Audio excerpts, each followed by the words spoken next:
Indrajit study point में आप सभी का स्वागत है। हम पढ़ रहे एनसीईआरटी क्लास 10 अध्याय 2 सपनों के से दिन भाग 3। अब जिसमें जानते हैं कि पिटाई तो हो गई, नमकीन पापड़ी जैसी लगी, उसके बाद क्या होता है कहानी में और क्या मजेदार लगता है। पीटी टीचर को सस्पेंड कैसे किया गया इसके बारे में भी जानेंगे, क्योंकि उनको निलंबित कर दिया गया था क्योंकि वो बहुत पीटते थे। परंतु तब भी स्कूल हमारे लिए ऐसी जगह न थी जहां खुशी से भाग जाएं, और ऐसी भी स्कूल हमें अच्छी नहीं लगती थी कि हम खुशी खुशी जाएं कि वहां पर स्कूल में जाएंगे तो पढ़ाई होगा। हाँ, लेकिन 10th class 9th class 8th class में थोड़ा खुशी होता है कि अपने दोस्त से मुलाकात होगी, गर्लफ्रेंड से मुलाकात होगी, थोड़ा प्यार मोहब्बत की बात होगी, इसलिए चले जाते हैं। और वहां पर जाने के बाद टीचर लोग पटक कर कूटता है, वो अलग बात है। पहली कच्ची श्रेणी मतलब पहली में क्या हो जाता है, पहल का पीरियड से लेकर चौथे श्रेणी तक। यहाँ पर श्रेणी का मतलब क्लास शायद लग रहा है। चौथे श्रेणी तक केवल 5-7 लड़कों को छोड़ हम सभी रोते चिल्लाते ही स्कूल जाते थे। अब पहली क्लास से लेकर 5वीं क्लास तक, 5 से 7, 7वीं क्लास तक, 7वीं क्लास तक कुछ को छोड़ दो तो बाकी रोते समय ही उस समय जाते थे, नहीं तो लोग जाते नहीं थे जल्दी स्कूल, बच्चे तो खास करके नहीं यार। लेकिन हम भी नर्सरी में थे, एलकेजी में थे, यूकेजी में थे, यूकेजी में नहीं, नर्सरी या एलकेजी में, शायद एलकेजी में, तो उस समय थोड़ा रोया करते थे क्योंकि सब अलग अलग इन्वायरमेंट था। डर बिल्डिंग था, सब बड़का बिल्डिंग था, मास्टरों मारने वाला था सब। लेकिन वहां पे एक मुलाकात हुआ, एक खूबसूरत सी प्यारी सी परी बच्ची, उससे मुलाकात हुआ। भले अब नहीं जानती हो अलग बात है, लेकिन हाँ, दोनों जन हम साथ बैठते थे, दोनों जन साथ खाते थे, दोनों जन पिटाई भी साथ खाते थे, दोनों काम सब काम साथ में। एक दिन हम लोग किसी होमवर्क नहीं बनाए थे, तो पहले स्कूल में अंधेरी कमरा हुआ करता था, प्राइवेट स्कूल था तो अंधेरा कमरा था, उसमें बंद करके और ऊपर से बच्चे चढ़ के उसमें हंसते थे, डरवाते थे, चिल्लाते थे। शक्ल दिखाई देता नहीं था तो हम लोग को डरवाया जा रहा था। उस समय भी बचपन में भी ढीठ थे, डरे हुए तो थे, लेकिन सब जब चिपक जाते थे तो हमको लगता था कि सारा का ताकत हमारे में अंदर आ जाता था। तो वो सब जब चिल्लाने लगे तो कोई मेरा हाथ पकड़ा, कोई मेरा दूसरा हाथ पकड़ा, कोनो पैर पकड़ के बैठ गया, कोनो गले से लग गया, इस तरह सब लिपट कर बैठ जाते थे। हम सबको हिम्मत देते थे, ए बाबू वकील हम देख लें सब करा के, क्योंकि उस समय गांव से आए थे, स्कूल में ज्यादा हिंदी बोलने तो आता नहीं था, तो भोजपुरी भी बोलते थे, पापा हमारे वकील हैं, देख लेंगे, सबको समझ लिया जाएगा, छोड़ो यार, कल बुला कर लेकर आते हैं। तो ऐसे ही जब बोलते थे तो उन लोगों को अंदर जज्बा आ जाता था और शांति से सब बैठ कर मजे लेते थे। जब सब देख लेंगे कि मजे ले रहा है सब, तो मैडम आएंगी, गेट खोलेंगी, बुलाएंगी, फिर पीटेंगी, तब बैठाएंगी। तो ये नियम था, हम लोग वहां पर भी नहीं डरते थे। जब स्काउटिंग का अभ्यास करवाते समय पीटी साहब नीली पीली झाड़ियां हाथों में पकड़ाकर 1 2 3 कहते, हाँ, झांडियां ऊपर नीचे दाएं बाएं हिलाकर, मतलब उसको करवाते तो हवा में लहराती झांडी मतलब झंडा, किसी भी मतलब देश का झंडा हो सकता है। तो स्काउटिंग मतलब झंडा फहराने की प्रैक्टिस करवाते हैं, तो बोलते 1 2 3 1 2 3 1 2 3 3 2 1 1 2 3। तो हम लोग को झंडा उसके अनुसार हिलाना था बस। ये करवाते तो झंडी लहरती, देखो किस तरह यहाँ पर लहराए जा रहे हैं झंडा। और ये पीटी साहब यहाँ पर पीटी टीचर हैं, आर्मी का जवान थे, बहुत धोते थे, अलग बात है। हाँ, फरफराती झंडियों के साथ, जो भी झंडा हमको फरफराता था उसके साथ खाकी वर्दी तथा गले में 2 रंगे रुमाल। सैनिक स्कूल में आप देखोगे, चाहे सरकारी में क्या बोलते हैं उसको, तो एनसीसी में क्लास में जब भर्ती हो गए सरकारी स्कूल में, तो आपके गले में सब रुमाल दिया जाता था। तो वैसे 2 रंगे रुमाल लटका दिए जाते थे, अभ्यास किया करते थे उसके लिए। हम में से कोई भी गलती न करते तो वह अपनी चमकीली आंखें झलके से झपकाते करते शाबाश, मतलब हम गलती नहीं दिखाई देती तो आंखों को झपकाते और बोलते शाबाश, क्या बात है, बहुत बढ़िया। बैल बिगनी अगेन, मतलब फिर से इसको करो। 1 2 3 2 3 1 1 2 3 2 3 1 ऐसे ही करते। उनकी एक शाबाश ऐसी लगने लगती कि जैसे हमने किसी फौज के सभी तमगे जीत लिए हो। एक बोलते थे ना शाबाश, ऐसा लगता था कि हम फौज के सारे तमगे मतलब सारे प्राइज जीत गए हैं, पुरस्कार जीत लिया है। कभी यही एक शब्द, कभी यही एक शाबाश सभी मास्टरों की ओर से हमारी सभी कॉपियों पर साल भर की लिखी गुड का वचन से अधिक मूल्यवान लगती थी। साल भर कॉपी पर लोग गुड मास्टर लोग लिखते थे कॉपी पर, उससे भी कई गुना अच्छा लगता जब वो बोलते थे शाबाश शाबाश। क्योंकि पीटने वाला मास्टर शाबाश बोले तो भाई थोड़ा आश्चर्यचकित होना पड़ता है। सभी जितने भी थे, सभी ऐसा भी लगता कि कभी इन लोगों को ऐसा भी लगता कि कई साल की सख्त मेहनत से, बहुत साल मेहनत करने के बाद ही प्राप्त की गई पढ़ाई से भी पीटी साहब के डिसिप्लिन में रहकर प्राप्त की गुडविल बहुत बड़ी थी। अब देखो, जो पीटी साहब के डिसिप्लिन में रहकर हम जो पढ़ाई प्राप्त किए थे वो गुडविल था, मतलब मेरे जीवन के लिए बहुत अच्छा था वो प्रयास। क्योंकि पोजीशन कब मिलता है? जब आप डिसिप्लिन में रहकर चलते हैं तब। अगर डिसिप्लिन तोड़ते हैं तो पोजीशन पाने की हिम्मत छोड़ दो, कभी नहीं मिलेगा। परंतु यह भी एहसास रहता उस समय कि जैसे गुरुदेव का भाई जी कथा करते समय बताया करते कि सती गुर का मतलब क्या होता है? यहाँ पर देखो, सतगुरु मतलब 7 गुरु, ऐसे सतगुरु नाम भी है।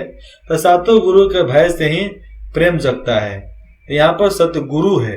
सतगुरु मतलब क्या? शरीर के 7 केंद्र।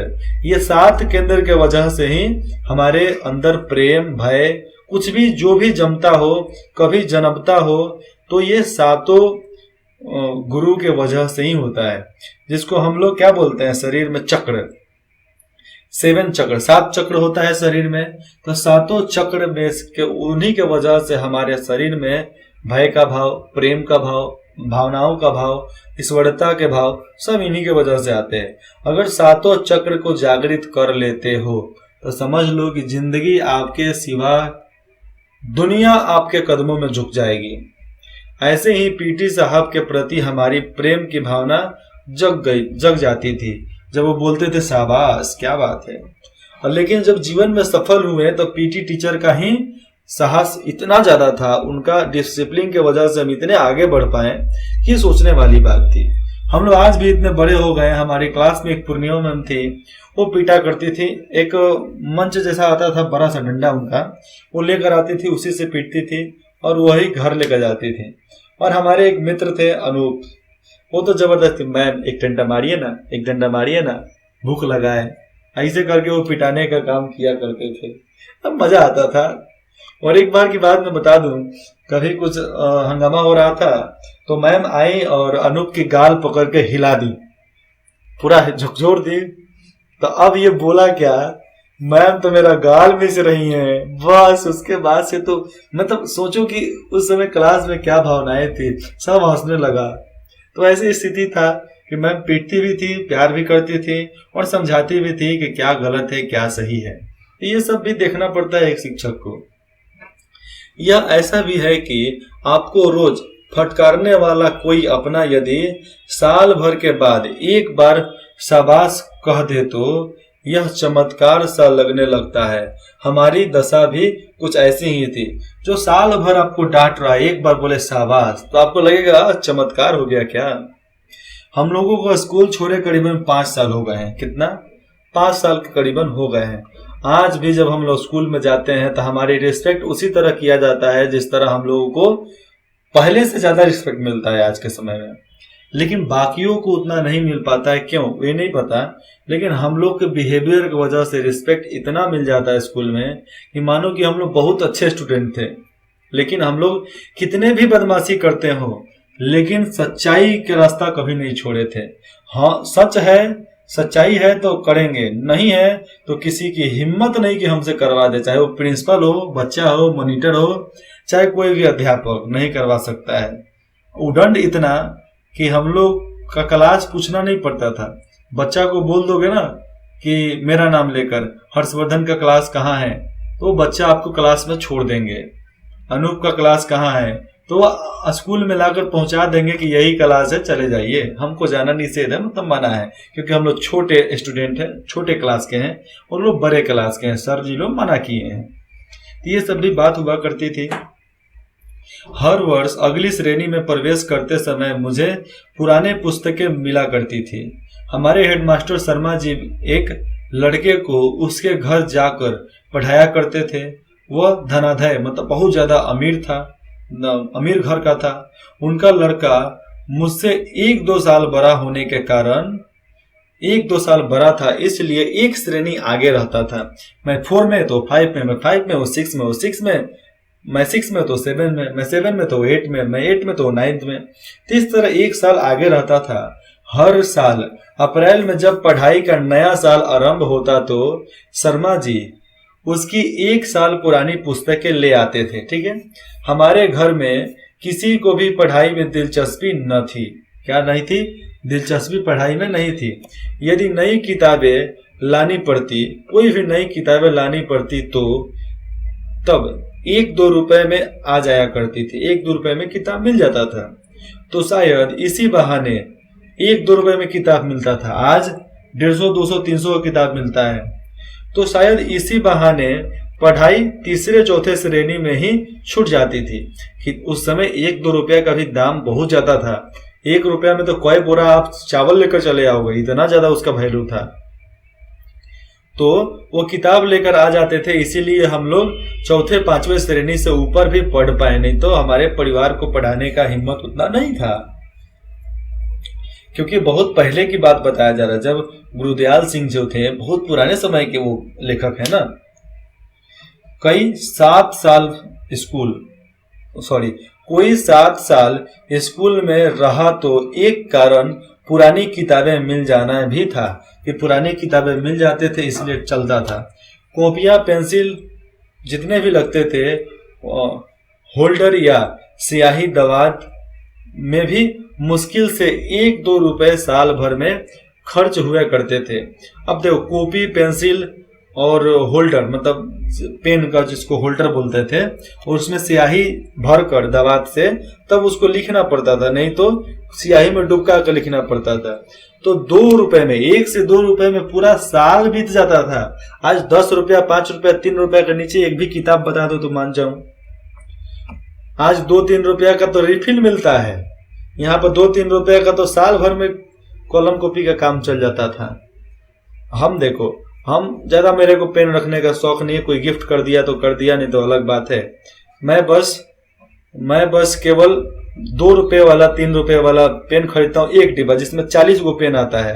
अब शायद 20 गो आने लगा, पहले 40 आता था, अब 20 आता है। वही मेरे को 6 महीना चलता है। 40 दूना 80 रुपया खरीदता हूँ, साल भर का टेंशन खत्म। ज्यादा महंगा पेन का इस्तेमाल, कलम का इस्तेमाल नहीं करना चाहिए। परंतु उस जमाने में 1 रुपए भी बहुत बड़ी रकम हुआ करती थी। 1-2 रुपए भी बहुत बड़े रकम हुआ करती थी। 1 रुपए में एक शेर घी आया करता था। 1 शेर मतलब 1 किलो घी आया करता था 1 रुपए में। समझो कितना सस्ता घी था उस समय। 2 रुपए में 1 किलो, 2 रुपए में 1 मन, मतलब 1.5 किलो के करीब में 1 मन 40 शेर गंदम मिल जाते थे। गंदम मतलब चूड़ी भी होता है, गंदम मतलब पक्षी भी होता है, ठीक है। लेकिन यहाँ पर गंदम मतलब खाने की कोई सामान की बात की जा रही है, जिसमें से गेहूं, अनाज जो भी हो जाए, तो गंदम इतना मिल जाया करती थी। इस कारण खाते पीते घरों के लड़के ही स्कूल जाया करते थे। गरीब परिवार नहीं जाया करते थे। हमारे 2 परिवारों में से पहला लड़का था जो स्कूल जाने लगा था। 2 परिवार में से कोई स्कूल नहीं गया था, ये पहला था जो स्कूल जाने लगा था। परंतु किसी भी नई श्रेणी में जाने का ऐसा चाव कभी भी महसूस नहीं हुआ कि जिसका जिक्र कुछ लड़के किया करते थे। कोई भी अफसोस नहीं होता था कि हम मतलब कोई भी नया बात ही नहीं था कि मैं अगले श्रेणी में मतलब अगले क्लास में गया। अजीब बात थी कि मुझे नई कॉपियां और पुरानी पुस्तकों में से ऐसी गंध आने लगती थी, मन बहुत उदास होने लगता था। पता नहीं वो कौन सी गंध आने लगता था। इसका ठीक ठीक कारण तो मुझे समझ में नहीं आया, परंतु जितनी भी मनोविज्ञान की जानकारी अभी है, इस रुचि का कारण यही समझ में आया कि श्रेणी की कुछ मुश्किल पढ़ाई और नई मास्टरों की पिटाई। अब देखो, श्रेणी की कुछ मुश्किल पढ़ाई और नए मास्टरों की पिटाई का भय ही कहीं भीतर जमकर बैठ गया हो, क्योंकि नए श्रेणी में जाओगे तो नए नए मास्टर भी आ सकते हैं, तो पिटाना तो तय है।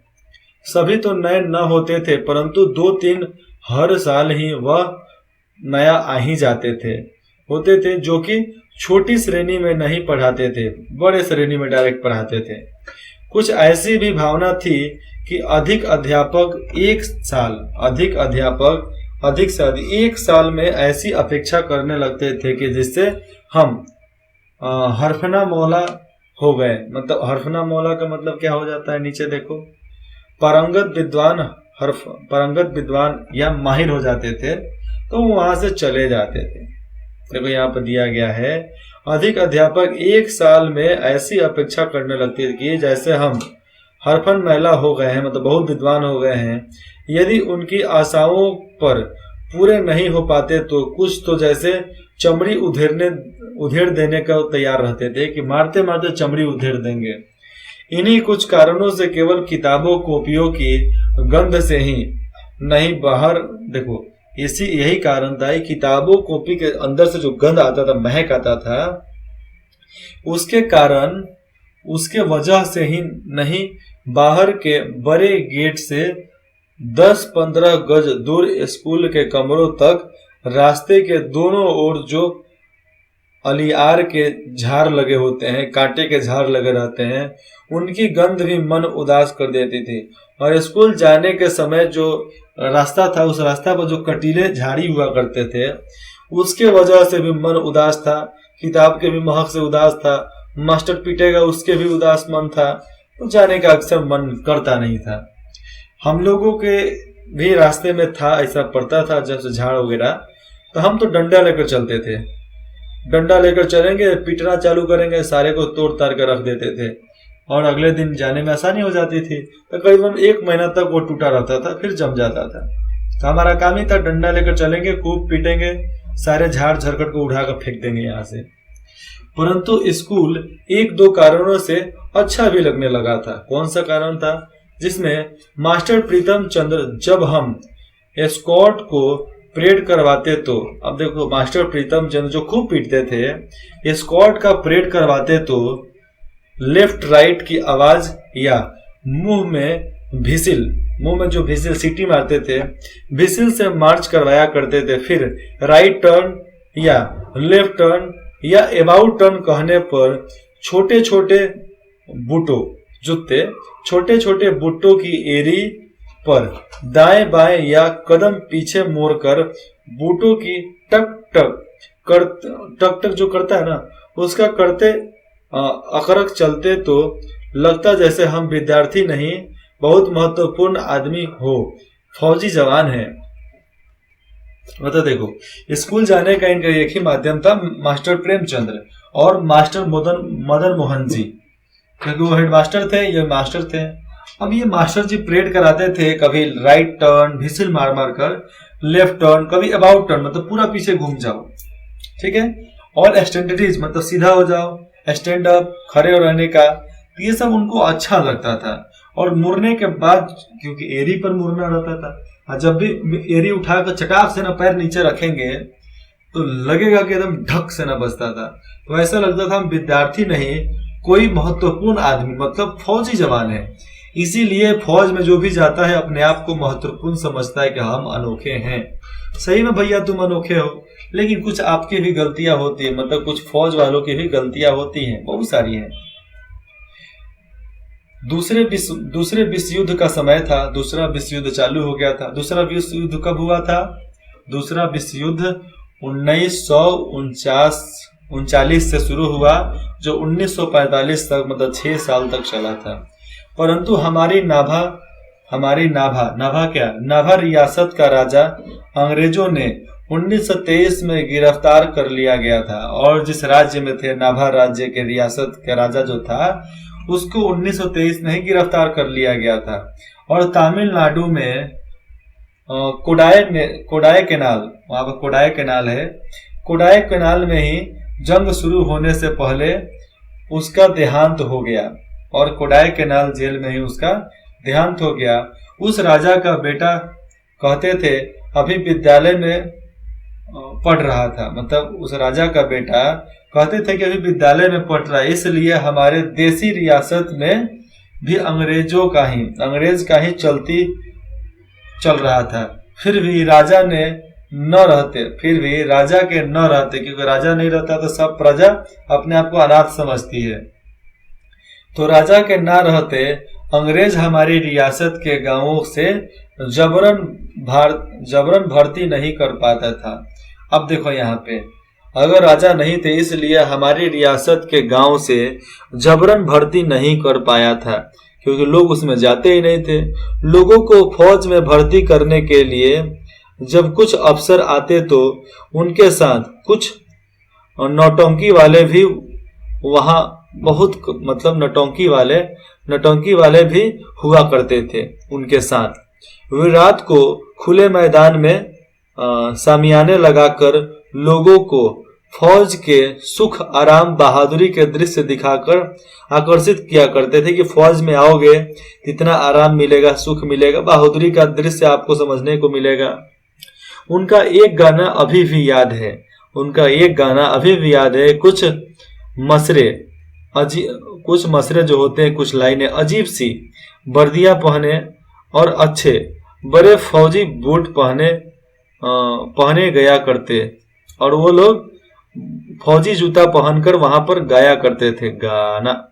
कुछ मखरे अजीब सी वर्दियां पहने, मतलब जितने भी नाटक वाले थे अजीब से वर्दी पहनते थे जोकर जैसा, अच्छे बड़े फौजी बूट, बहुत बड़े बड़े फौजी जूट पहनना करते थे वो लोग, और गाना गाते थे, भारती हो जा रे रंगरूट, भारती हो जा रे रंगरूट, भारती हो जा रे, भारती अब हो जा तो फिर अंग्रेज हो जा तो भी। अठे मिले से टूटे लितर, मतलब यहाँ मरने से अच्छा है कि वहां पर मरो, वहां पर जियो यार। उठे मिलाते बूट, और जैसे आओगे तो आपको ऐसा ही एक जूता मिलेगा। भारती हो जा रे, भारती हो जा रे, हो जा रे रंगरूट, भारती हो जा रे रंगरूट। अठे पहन से फटे पुराने, यहाँ पर तुम पहनते हो फटे पुराने, और अठे मिलेंगे सूट, अठे और अठे पहनते हो फटे पुराने, अठे मिलेंगे सूट, मतलब पहनने को अच्छे कपड़े और बढ़िया बढ़िया जूते भी मिलेंगे।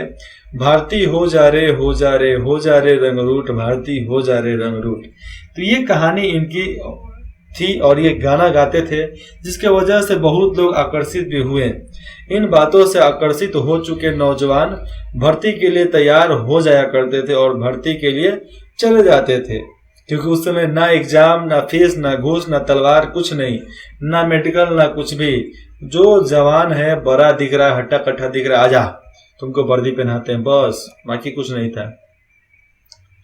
अब देखो इसके आगे जानेंगे, कभी कभी हमें भी महसूस होता है कि फौज के जवान बन ही जाना चाहिए, क्योंकि उससे बहुत बड़ी फायदा मिल जाएगा। इसके बारे में मैं अगले भाग में बताता हूँ कितना मजा मिलता है फौज में। तो बस सब्र करो, थोड़ा सब्र का फल मीठा होता है। अगले भाग को ध्यान से देखो, और इंद्रजीत स्टडी पॉइंट में जुड़ने के लिए आप सभी का बहुत बहुत धन्यवाद। हमें आपके कमेंट का इंतजार रहेगा कि आपको यह कहानी कैसी लगी। धन्यवाद।